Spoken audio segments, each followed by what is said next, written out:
అదే ఇప్పుడు ఇప్పుడు అప్పుడు కాదు. నేను పార్టీలోకి వచ్చినప్పుడు నేను అతనితో లేను. పార్టీ 2022లో 22 అక్టోబర్లో మీరు జాయిన్ అయినట్టునే మీకు నవంబర్ డిసెంబర్ లో కల్లా మహిళా అధ్యక్షురాలు పదవి ఇచ్చారు.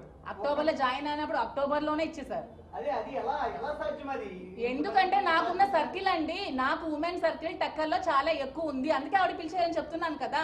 నాకు లేడీస్ ఫాలోయింగ్ చాలా ఎక్కువ ఉంది. ఎందుకంటే నేను 2009 నుంచి క్లాసికల్ డాన్స్ చెప్తున్నాను. వాళ్ళ ఫ్యామిలీస్ నాతో ఉన్నారు.